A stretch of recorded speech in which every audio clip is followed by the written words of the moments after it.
안녕하세요. 직장인 양민찬입니다. 저는 인조한대 업계에 온 지 이제 3년 차 돼가고 있고요. 사무직에서 시공 왔다 갔다 이렇게 일하고 있어요. 요즘은 그 실내 풋사장을 좀 많이 눈여겨보는데요. 그 이유가 저희 회사에서 신터프라는 인조한대를 개발하고 나서부터였어요. 이 신터프는 인조한대 패드 위에 인조한대가 딱 달려 있어서 아무래도 충격 흡수성이 굉장히 좋거든요. 이거를 이제 제가 시공하면서 느낀 건 뭐냐면, 인조한대를 고를 때, 특히 스포츠장에 깔리는 인조한대를 고를 때는 인조한대가 정말 중요하다는 걸 다시 한번 이제 알게 됐어요.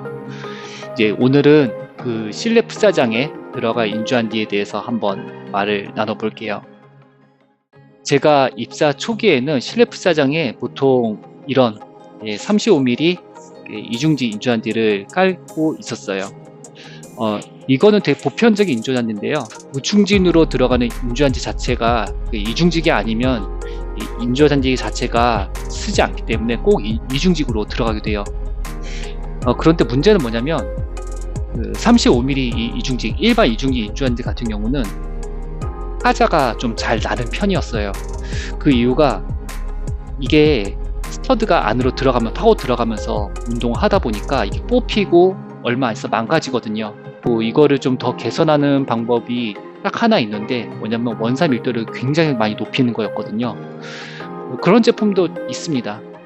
바로 이 제품인데요. 사진으로 이제 카메라로 봤을 때는 되게 차이가 별로 못 느끼겠지만, 살짝 비춰보면은 얘는 이렇게 얘가 더 빵빵하죠. 훨씬 더 밀도가 굉장히 좋습니다. 이런 제품이 원래 있었어요. 그런데 이런 제품을 이제 하지 않는 이유는 딱 하나죠. 가격이죠. 거의 원사 함량이 이것보다 거의 2배 정도 들어가니까 당연히 가격대도 그 정도 오르겠죠. 정말 이 풋사장을 아시는 분들은 이런 걸 쓰세요. 왜냐면 이렇게 빡빡한 거를 써야 오래 가는 걸 알고, 그만큼 구장의 품질이라던가 재시공할 시기를 이렇게 늘릴 수가 있거든요. 그런데 이런 거 같은 경우는 가격이 거의 3만원 돈 해요. 지금은 조금 떨어서 한 28,000원, 27,000원 뭐 그 사이겠지만 그래도 굉장히 비싼 제품이죠. 그런데 이 제품의 단점도 분명히 있어요. 결국에는 스터드를 이렇게 파고드는 걸 막을 수는 없어요. 제가 직접 현장에 이제 봤을 때도 그런 게 있는데 뭉퉁이로 이렇게 뽑혀져 있거든요. 이런 부분도 있고, 또 최근에 가장 화두가 되는 거는 충격 흡수성이에요. 운동할 때 다치지 말아야 되거든요. 근데 제 생각엔 충격 흡수성이 이게 대두가 된 거 우리나라가 축구 강국이 되면서부터죠. 박지성 선수부터 체계적인 운동을 할 수 있는 그런 여건을 갖춰야 된다는 여론이 생기면서 우리나라에도 굉장히 좋은 시스템의 그런 인조한지가 들어가게 되고요. 축구장 같은 경우도 보면 광급에 들어간 거 KS 등급 자체가 굉장히 좋아요. 근데 여기에 더 넘어서 이제는 대한축구협회에서도 나름대로 그 충족 조건을 이제 만들었는데요.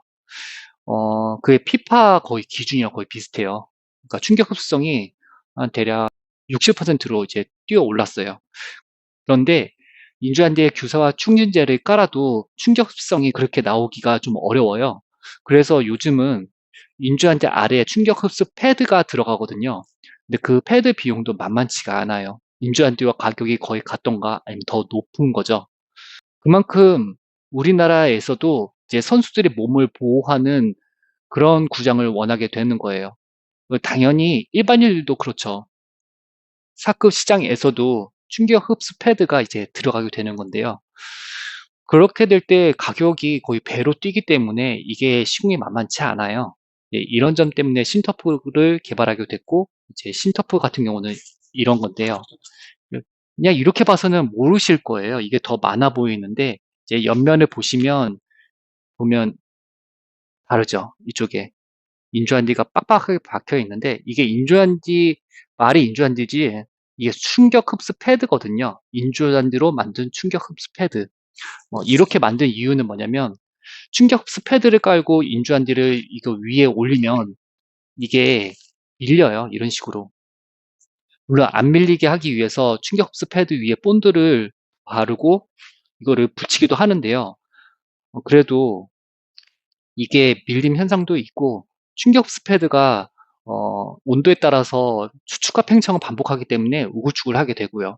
이제 그런 부분에 단점이 있기 때문에 이런 걸 개선한 게 바로 이제 신터프였죠. 옆면에서 확실히 다르죠. 이게 손가락이 깊게 들어가지 못할 정도로 굉장히 밀도가 빵빵하게 재직이 된 제품이에요. 자, 인조한지 35mm 고밀도 보여드릴게요. 보시면 이렇게 층이 없죠. 이런 식으로 층이 없는데 신터프는 보시면 이렇게 층이 있어요. 헤드가 이렇게 이게 2cm예요. 이거는 55mm인데 이거 같은 경우는 이제 옥상에 까실 때 규사를 넣어서 이제 쓰시기 좋게 만든 거고요. 실내에 들어갈 때는 35mm로 좀 짧게 들어가시면 되는 거죠. 이거 해봤자 지금 해배당 3만원? 3만원 정도 되는데 자, 이거 같은 경우도 지금 거의 3만원 꼴 해요. 그런데 여기 이거 같은 경우는 시공할 때 충격 흡수 패드까지 들어가야 된다는 그런 비용적 부담이 있는 거죠. 이런 고밀도도 충격 흡수 패드 없이 시공해도 되지만 결국 뽑히는데 이제 신터프 같이 이런 거는 뽑히지가 않죠. 왜냐면 고밀도 인조한지 패드라서 스터드가 이렇게 파고들어간 걸 막아줘요. 이런 점이 있기 때문에 여러분들께서 오래 좀 더 이제 시공하시고 나서 오래 쓰시려면 이런 제품을 쓰시는 게 좋아요. 여기서 제가 마지막으로 이제 드리고 싶은 말씀은 바로 이 제품이에요. 이 제품 일반적인 35mm 이중사 보시면 옆면에 보시면은 아까 고밀도랑 비슷하지만 자세히 보시면 밀도가 다르죠? 보여드릴게요. 자, 이게 일반이고요. 이게 고밀도고요. 고밀도, 일반. 다르죠? 이제 일반 같은 경우는 여기다 규사 충진을 해서 쓰세요. 그러면 이제 클림프사가 규사를 딱 잡아주기 때문에 규사가 이제 안정적으로 잡히거든요. 그 얘기는 뭐냐면 거친 경기를 하실 땐 무충진이 아니라 충진을 하고 쓰셔야 된다는 거예요. 일반적인 이런 35mm 이중산요 무충진으로 사용하기에는 너무 약해요. 아이들의 교육용이라던가 가볍게 뭐 스케이트 트레이닝 정도 하는 정도는 괜찮은데요. 가격만 보시 이거 사시면 분명히 하자납니다. 네.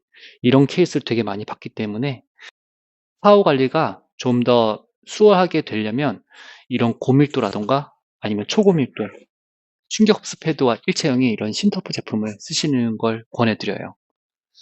무충진으로 이제 실내에 들어갈 풋사장을 선택하실 땐 이런 부분을 좀 참고하시면 좋을 것 같고요. 들어간다면 충분히 35mm 이중사나 아니면 35mm 모노사 스포츠도 좋으니까 그런 건 이제 환경에 따라 다르니까 그 업체랑 꼭 상담하면서 하시면 도움이 되실 거예요. 그럼 다음번에도 좋은 컨텐츠로 찾아뵐게요. 감사해요.